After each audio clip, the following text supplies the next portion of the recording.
ጤና ይስጥልኝ። ይህ ባና ሚዲያ ነው። ከባና ሚዲያ ለዛሬ ያዝናቸው ዘገባዎች አሁን ማስደመጥ ጀመርን። አበይት ነጥቦችን በቅድሚያ በትግራይ ደቡባዊ ዞን አዲስ ጦርነት መቀስቀሱንና የአብይ አህመድ አገዛዝ አዲስ ታጣቂ ቡድን ማቋቋምን ተገልጿል። እናስደምጣችኋለን።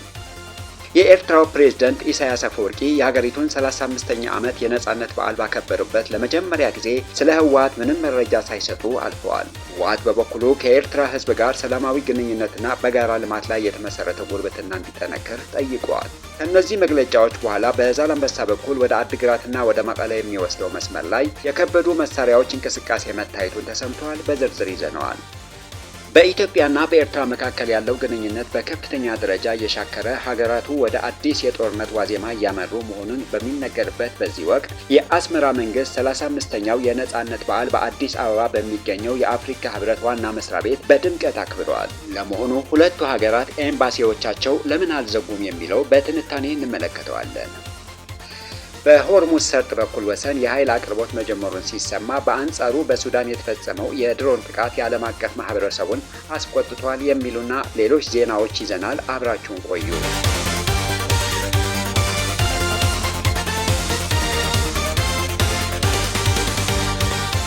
በትግራይና በኤርትራ ህዝቦች መካከል የተጀመረው የወንድማማችነት ግንኙነት ይበልጥ ሊጠነክርና ሊጎለብት እንደሚገባ የፖለቲካ ተንታኙ አቶ ተስፋይ ታደሰና የታሪክ ምሁሩ አቶ ጸጋዝአብ ካሳ ገለጹ። የፖለቲካ ተንታኙ አቶ ተስፋይ ታደሰ ከወይን ሚዲያ ጋር ባደረጉት ቃለ ምልልስ የሁለት ህዝቦች ግንኙነት መጀመር የማይፈልጉ አካላትን እብዶች ሲሉ የጠሯቸው ሲሆን፣ በህዝቦች ትስስር የሚቀየሙ አካላት ፍላጎት የግል ጥላቻና ጥቅምን መሰረት ያደረገ መሆኑን አመልክተዋል። በአሁኑ ወቅት ከየትኛውም ጊዜ በላይ የህዝቦቹን ግንኙነት ማጠናከር የግድ ይላል ያሉት አቶ ተስፋይ አንዳንድ ያረጀና ቂም ጥላቻ ያላቸው የትግራይ ህዝብ ጠላቶች መልካም ጉርብትና ለማደናቀፍ እየተንቀሳቀሱ መሆኑን ጠቁመዋል። የትግራይና የኤርትራ ህዝቦች እየተገናኙ ነው። ከዚህም በላይ መጓዝ ስላለባቸው ሁለቱም ህዝቦች ለዚህ በትጋት ሊሰሩ ይገባል ብለዋል። በቅርቡ ወደ ስልጣን የተመለሰው የትግራይ መንግስት አካታች ካቢኔ ለማቋቋም እያደረገ ስላለው ጥረት ሲያብራሩም የካቢኔው ምስረታ በትግራይ ህዝብ የትግል ዓላማና ጽናት መመዘን እንዳለበትና በምንም መልኩ ከጠላቶች ጋር ንክኪ የሌለው ሊሆን እንደሚገባም አሳስበዋል። በትግራይ ሰራዊት ውስጥ ድንቅና ብልህ አመራሮች እንዳሉ የጠቀሱት ተንታኙ በህወሓት ስም እየማሉ የሚነግዱና መሬት የሚሸጡ ደካሞች ሰዎች ግን ሊወገዱ እንደሚገባና ድርጅቱ ካለፈው ስህተቱን መማር እንዳለበትም አስገንዝበዋል።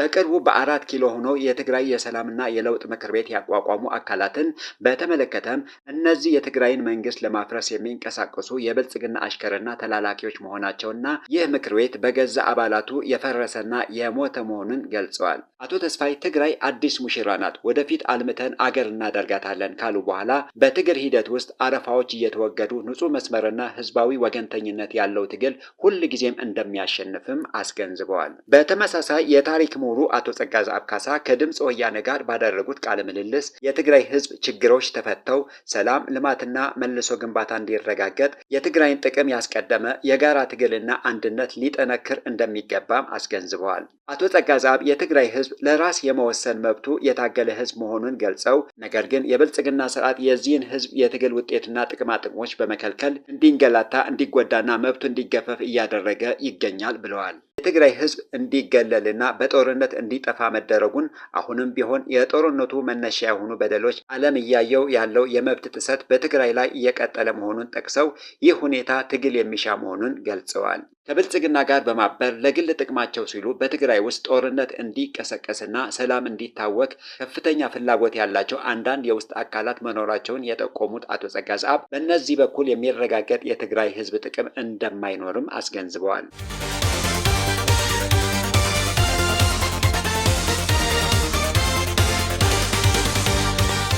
በትግራይ ደቡባዊ ዞን ዛታ ግንባር ውጊያ መቀስቀሱ ተሰማ።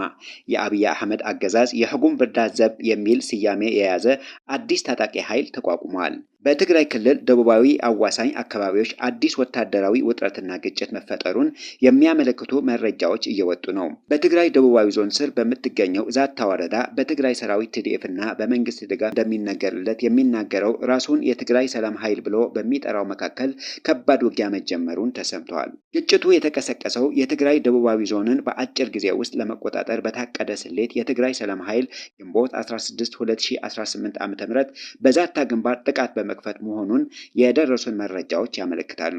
በሁለቱም ወገኖች የአሸናፊነት መረጃ እያሰራጩ ሲሆን በትግራይ ሰላም ኃይል በኩል ዛታን ተቆጣጥረናል ሲሉ፣ በትግራይ ሰራዊት በኩል ደግሞ ታጣቂው በደረሰበት ምት ወደ መጣበት ተመልሷል እያሉ ነው። ይህ ዜና እስከተጠናቀረበት ጊዜ ድረስ በሁለቱም ወገን ይፋዊ መግለጫ አልተሰጠም። ይህ በእንዲህ እንዳለ ግንቦት 16 2018 በቆቦ ከተማ ራሱን የሕጉም በዳዘብ ብሎ የሚጠራው አዲስ ታጣቂ ተመርቋል። አዲስ ታጣቂ ኃይሉ የኮረም ኦፍላ፣ ዛታና አካባቢው ተፈናቅለው በቆቦ ከተማ የተጠለሉ ናቸው ተብለዋል። ይህ ታጣቂ ኃይል ስያሜው ያገኘው በደቡባዊ ዞን የሚገኘው ብርቅዬ እጽዋትና አዕዋፋት ያሉበትን የሕጉም በዳ ጥቅጥቅ ደን መነሻ በማድረግ ሲሆን ዋና ዓላማውም በአማራና በትግራይ ህዝብ መካከል የማይሻር ጠባሳ ለመፍጠርና ግጭት አጀንዳ ለመለኮስ ነው። ትግራይን ከትግራይ አማራን፣ ከትግራይ አማራን ከአማራ እንዲሁም ኦሮሞን ከአማራና ኦሮሞን ከኦሮሞ በማጋጨት ግጭት በመጥመቅ ስልጣኑን ለማራዘም ያቋቋመው አዲስ ታጣቂ ቡድን ነው ተብለዋል። ይህ አዲስ ታጣቂ የተቋቋመው መከላከያ ሰራዊት ለትግራይ ሰላም ኃይልና የተከዜ ዘብ ታጣቂዎች ትግራይ እንዲወጉ ዘመናዊ የጦር መሳሪያና ስንቅ እያቀረበ መሆኑን በሚነገርበት ወቅት ነው። የትግራይ ሰላም ኃይል ህወሓትን አሽቀንጥረን እንጥላለን የሚል ዓላማ በመያዝ ከአፋር ክልል እስከ ጸለምት ማይጸብሪ በ5 ግንባሮች ተደራጅተው ትግራይ ላይ ሙሉ ጦርነት ለመክፈት ትዕዛዝ እየተጠባበቀ ያለ ኃይል ነው። ትግራዋይ ተከዜ መሻገር የለበትም በሚል ዓላማ የተከዜ ዘብ የተባለ ታጣቂ በወልቃይት አቅጣጫ መቋቋሙም አይዘነጋም። አሁን ሶስተኛ ደግሞ የሕጉም በዳዘብ የሚል ስያሜ ያለው የትግራይ መሬትን ለመቀራመት ተቋቁመዋል።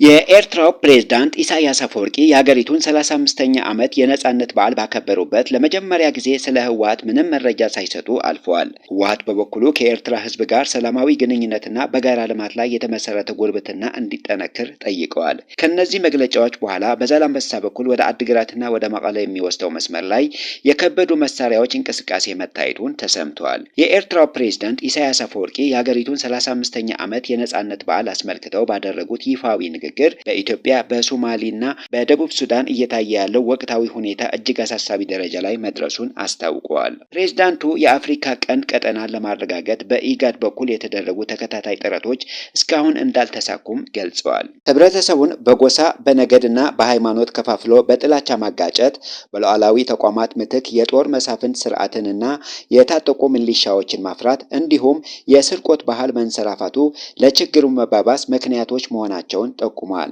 ፕሬዝዳንት ኢሳያስ አፈወርቂ በዚህ የነጻነት በዓል ንግግራቸው ላይ ስለ ህወሓት ወያኔ ምንም አይነት መረጃ ሳይሰጡ ማለፋቸው ግን ለመጀመሪያ ጊዜ መሆኑን ተስተውሏል።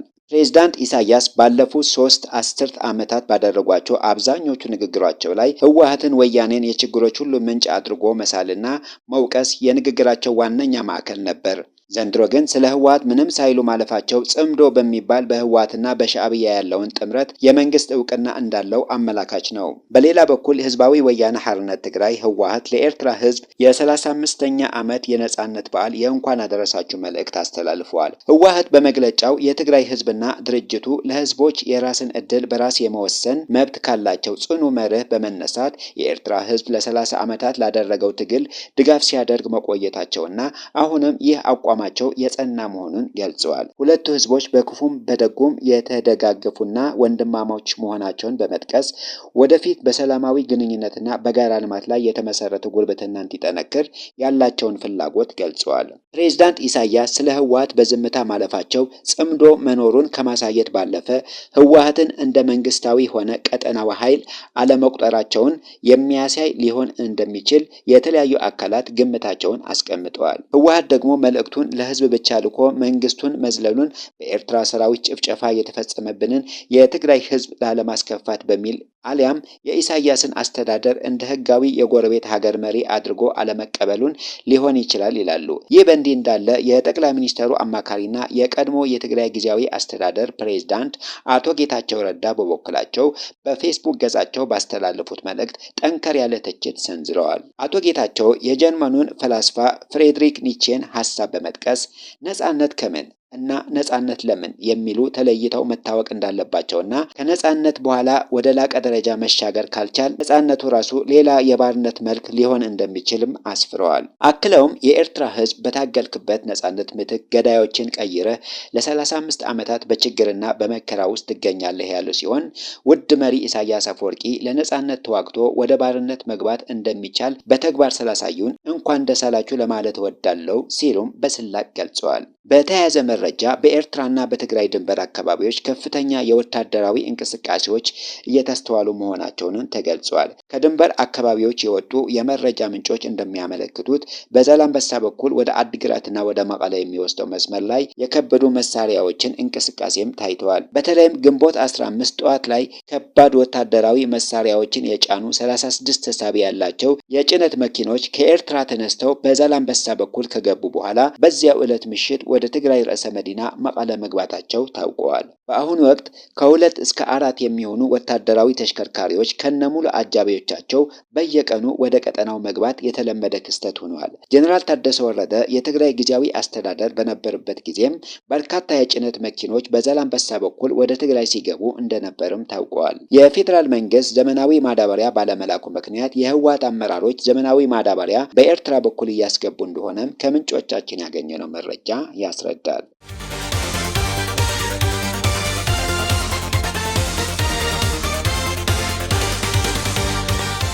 በኢትዮጵያና በኤርትራ መካከል ያለው ግንኙነት በከፍተኛ ደረጃ እየሻከረ ሀገራቱ ወደ አዲስ የጦርነት ዋዜማ እያመሩ መሆኑን በሚነገርበት በዚህ ወቅት የአስመራ መንግስት 35ኛው የነጻነት በዓል በአዲስ አበባ በሚገኘው የአፍሪካ ህብረት ዋና መስሪያ ቤት በድምቀት አክብረዋል። ይህ በዓል የተከበረው የኢትዮጵያ አየር መንገድ ወደ አስመራ የሚያደርገውን በረራ በይፋ ማቋረጡንና በኤርትራ የሚገኘው የባንክ ሂሳቡን መታገዱን ተከትሎ በሁለቱ ሀገራት መካከል ያለው የንግድና የማህበራዊ ትስስር የተቋረጠበት ሁኔታ ነው። ከዚህም በተጨማሪ ጠቅላይ ሚኒስትር ዶክተር አብይ አህመድ የሚያነሱት የቀይ ባህር የባህር በር ጥያቄ በአስመራ ዘንድ እንደ የወረራ ዛቻ መወሰዱንና የአስመራ መንግስት ሰራዊቱን በተጠንቀቅ እንዲቆም ማድረጉን በሁለቱ ሀገራት መካከል ያለውን የጦርነት ስጋት ይበልጥ አግዝፎታል። እንዲህ አይነት የጦርነት ደመናዎች እየታዩ ቢሆንም ሁለቱ ሀገራት በአዲስ አበባና በአስመራ የሚገኘው ኤምባሲዎቻቸው ከመዝጋት ዲፕሎማሲያዊ ግንኙነታቸው በይፋ ከማቋረጥ ተቆጥበዋል። የፖለቲካ ሊቃን እንደሚገልጹት ግንኙነቱን በይፋ ማቋረጥ ሀገራቱን ወደ ቀጥተኛ ግጭት የሚያስገባ መሆኑን ሁለቱ መንግስታት ታሪካዊ ተጠያቂነትን ላለመውሰድ ሲሉ ኤምባሲዎቻቸውን ክፍት አድርገው ማቆየትን መርጠዋል። ለኤርትራ በአዲስ አበባ ኤምባሲ መኖሩ የኢትዮጵያን የውስጥ የፖለቲካና ጸጥታ በቅርበት ለመከታተል ከመጥቀም ባለፈ ከአፍሪካ ህብረትና ከዓለም አቀፍ ዲፕሎማቶች ጋር ያላትን ትስስር እንድታጣ ይረዳታል። ኢትዮጵያም በአስመራ ያለው ኤምባሲዋን አለመዝጋቱ የኤርትራን የፖለቲካ ሁኔታ ለመቃኘትና ሰላም ፈላጊነቷን ለዓለም አቀፍ ማህበረሰብ ለማሳየት የመጀመሪያው የኤምባሲ መዝጋት እርምጃ ከመውሰድ ተቆጥባለች። ይህ በሁለቱ ሀገራት መካከል ያለው ስውርና ስልታዊ የዲፕሎማሲ ፉክክር በቀጠለበት ሁኔታ በአዲስ አበባ የሚገኘው የኤርትራ ኤምባሲና በአፍሪካ ህብረት በተባበሩት መንግስታት የኢኮኖሚ ኮሚሽን የኤርትራ ቋሚ መልእክተኛ በጋራ በመሆን 35ኛው የነጻነት በዓል በድምቀት አክብረዋል። በበዓሉ ላይ ንግግር ያደረጉት በኢትዮጵያ የኤርትራ ኤምባሲ ጉዳይ ፈጻሚና የኤርትራ ቋሚ መልእክተኛ አቶ ቢንያም በርሀ ዘንድሮ በዓሉ ጽናታችን ዋስትናችን በሚል መሪ ቃል መከበሩን ገልጸው ይህ ጽናት ለ3 አስርት ዓመታት የተካሄደውን የነጻነት ትግል በድል ለማጠናቀቅ ብቻ ሳይሆን አሁንም በክልላዊና ዓለም አቀፋዊ ውጥረት ውስጥ የኤርትራን ሉዓላዊነትና የግዛት አንድነት ለማስከበር ዋናው ዋስትና መሆኑን አስገንዝበዋል። አቶ ቢንያም አክለውም የኤርትራ ቀዳሚ ብሔራዊ አጀንዳዋ የዜጎቿን መሰረታዊ ፍላጎቶች ማሟላት፣ በተለይም የገጠርና ዝቅተኛው የህብረተሰብ ክፍል ተጠቃሚ ማድረግ እንዲሁም የማዕድን ዘርፍና የሰው ኃይል ልማት ላይ ኢንቨስት ማድረግ መሆኑን አብራርተዋል። በዕለቱ የተገኙት የአፍሪካ ህብረት ኮሚሽን ምክትል ሊቀመንበር አምባሳደር ሰልማ ማሊካ ሃዳዲ በበኩላቸው ለኤርትራ ህዝብና መንግስት የእንኳን አደረሳችሁ መልእክት ያስተላለፉ ሲሆን የኤርትራ የነጻነት ታሪክ በከፍተኛ መስዋዕትነትና ጽናት የተሞላ መሆኑን ገልጸዋል። ይህ የኤርትራ ጉዞ አፍሪካ ወደ ነጻነትና ራስን የመወሰን ባደረገችው ጉዞ ውስጥ ትልቅ ማሳያ መሆኑን አምባሳደሯ አብራርተዋል። በአፍሪካ ህብረት ዋና መስሪያ ቤት በተካሄደው በዚህ ስነ ስርዓት ላይ በርካታ አምባሳደሮች፣ የዲፕሎማቲክ ማህበረሰብ አባላት፣ የአፍሪካ ህብረትና የልማትና የኢኮኖሚ ኮሚሽን ከፍተኛ የስራ ኃላፊዎች የተገኙ ሲሆን የኢትዮጵያ ተወካዮች ግን አልተገኙም ተብለዋል። ክስተቱ በሁለቱ ሀገራት መካከል ያለው ወታደራዊና ፖለቲካዊ ውጥረት ምን ያህል ቢበረታም የአዲስ አበባው የዲፕሎማሲ መድረክ አሁንም ለኤርትራ ትልቅ የዲፕሎማሲ መድረክ እየሆነ ነው ተብለዋል።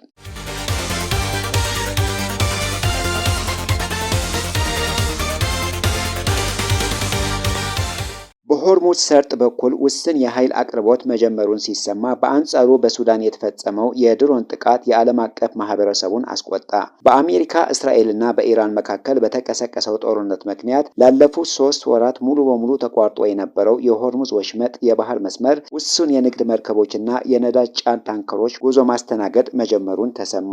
የሮይተርስ የዜና ወኪል የመርከቦችን እንቅስቃሴ ጠቅሶ እንደዘገበው 2 ፈሳሽ የተፈጥሮ ጋዝ የጫኑ ታንከሮች ወደ ፓኪስታን እና ቻይና የተጓዙ ሲሆን ተይዞ የነበረው የኢራቅን ድፍድፍ ነዳጅ የጫነው ግዙፍ መርከብም በሳምንቱ መጨረሻ ላይ ወሽመጡን ተሻግረዋል። ይህ በዓለም አቀፍ ደረጃ ከሚንቀሳቀሰው አጠቃላይ የነዳጅና የፈሳሽ የተፈጥሮ ጋዝ ፍሰት ውስጥ 20 በመቶ የሚያስተናግደው ስትራቴጂካዊ የባህር መስመር መጠነኛ መነቃቃት ማሳየቱ በዓለም አቀፍ ደረጃ ከፍተኛ ንረት አሳይቶ ለነበረው የነዳጅና የኃይል አቅርቦት ዋጋ መረጋጋት ትልቅ ተስፋን ፈንጥቋል። ይሁን እንጂ አሁን ያለው የንግድ ፍሰት በኢራን ጥብቅ ቁጥጥር ስር ያለ እና ከጦርነት በፊት ከነበረው አንጻር እጅግ አነስተኛ መሆኑን ቀጠናውን ሙሉ በሙሉ ወደ ቀድሞ መደበኛ እንቅስቃሴ ለመመለስ ወራት ሊወስድ እንደሚችል ተንታኞች ጠቁመዋል።